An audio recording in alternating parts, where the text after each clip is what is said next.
Hi, my name is Lee Elliott. I'm the director of the Wonderful Life Project here in Grand Island. I would like to tell you about a training program that's coming to our community that frankly is quite unique. I've never seen anything like this. The title of this program is The Psychology of Good and Evil. Folks, we live in a time that we've seen some leaders in our country behave quite deplorably. We've seen CEOs in front of Congress lie. We have seen major business players make decisions that bankrupt their companies and destroy the pensions of many of their employees. We've seen bankers in some of our operations around the world engage in conduct that literally did huge damage to the financial well-being of thousands and thousands of people. These are not acceptable behaviors. There must be something that we can do to change the way we think, the way we approach morality in this country. Fortunately, there is an understanding of what constitutes moral conduct. There is an understanding of the stages we pass through, if you would, as we become increasingly moral.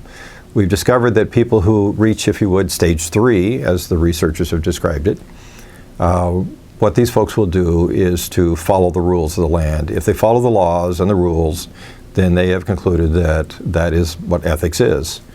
Next step up are people who say there are times that we engage in behavior that does follow the rules, but it still constitutes immoral behavior. And at the highest level are people who have a pretty clear understanding of the rules, behind the rules, the universal truths, the universal guidelines to ethical conduct. What came as quite a surprise just a few years ago is two researchers have taken a look at what constitutes good behavior. What has humanity said is good? They started back at a time in early history with Confucius and came across time and across cultures and examined what we said, what have our ancestors said is good, and they carried it clear to the present. What they found were 6 themes. These themes they have referred to as virtues. They said, in fact, if we engage in virtuous behavior, not only does it move us forward, but personally we experience increased levels of personal happiness. There is great benefit, in effect, to engaging in good. The wisdom of the ages is coming forth. We are hearing that doing good is great for our communities, great for our societies, and really good for us too. We've heard that for many years, and the research is now there. The good news is you actually can even get online, take assessments to see what virtues are your strengths. The more you engage in your strengths, the greater your personal happiness. Now there is a flip side to this.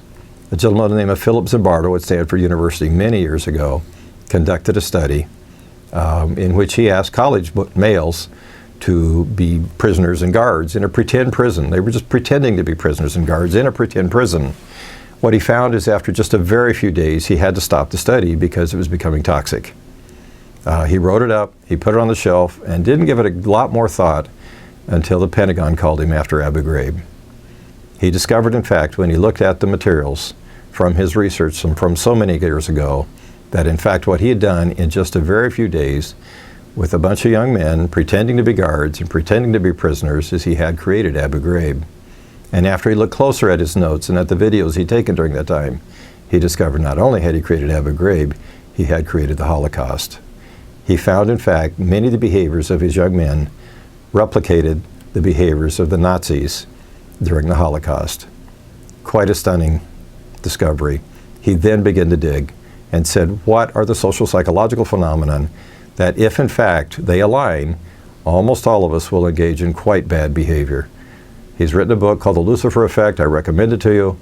But in addition, in the training, we're going to be looking at Dr. Zimbardo's discoveries as to what sorts of social psychological things can happen in our world that will compel us to engage in bad behavior. If we can recognize these, we can avoid these, and we can continue to engage in good, ethical conduct.